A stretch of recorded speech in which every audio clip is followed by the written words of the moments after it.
এখান থেকে দেখাচ্ছি বটে, কিন্তু ক্যামেরার এই ইয়েতে কতদূর কি দেখা যাবে সেটাই হচ্ছে কথা, কারণ বোঝানো খুব মুশকিল যেটা কতটা ঠিক সুন্দর, অপূর্ব অপূর্ব। মানে কেউ সামনে থেকে না দেখলে চিন্তা করতে পারবেন না। আমার মনে হয় যে প্রত্যেকের অন্তত একবার আসা উচিত। আসুন, দেখবেন জৈন টেম্পল। এইখানে মানে একবার খুব ছোটোবেলায় এসেছিলাম, তো হালকা হালকা স্বপ্নের মতো মনে ছিল, তারপরে আর আসা হয়নি।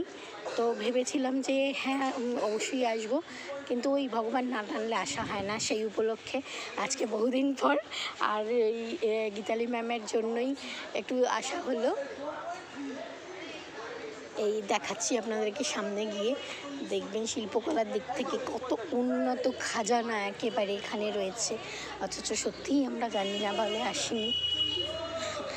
এখন বন্ধ হয়ে গেছে, কিন্তু ওই ভগবান কাউকে দূত হিসেবে পাঠিয়ে দিলেন, যার জন্য আমরা ঢুকতে পারলাম। তারা ঢুকছে দেখা দেখি আমরাও ঢুকে গেলাম। এখানে 12টা থেকে 3টে পর্যন্ত বন্ধ থাকে, তারপরে আবার 4টে থেকে মানে ওপেন হয়ে যায়। কিন্তু ওই আর কি, ভগবান পথ দেখিয়ে দিলেন, তাই জন্য আমরা ঢুকে গেলাম সোজা।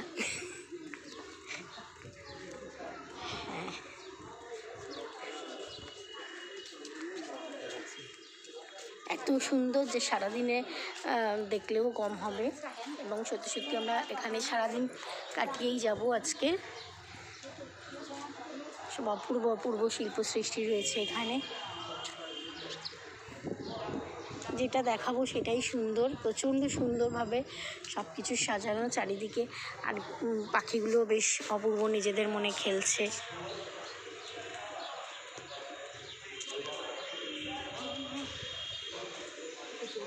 কি সুন্দর, যতটা বলবো ততটাই কম হবে। দেখাই, এখানে বক দিয়ে এটা করা রয়েছে,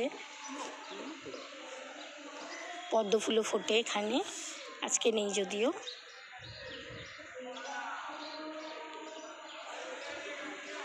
প্রতিটা কোণা সুন্দর, একদম চূড়াটা কাঁচ দিয়ে করা, দেখা যাচ্ছে বোঝা যাচ্ছে কিনা জানি না, ছোট ছোট কাঁচের পিস দিয়ে।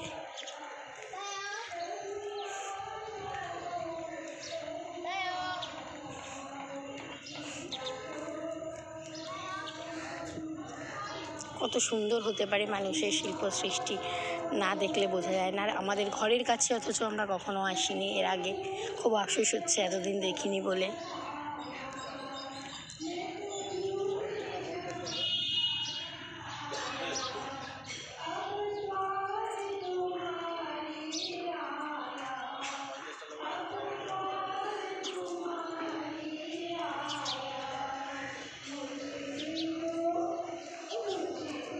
আসছি, এখানেও দেখুন হাতির পিঠে চড়ে সাবারি যাচ্ছে, করা রয়েছে।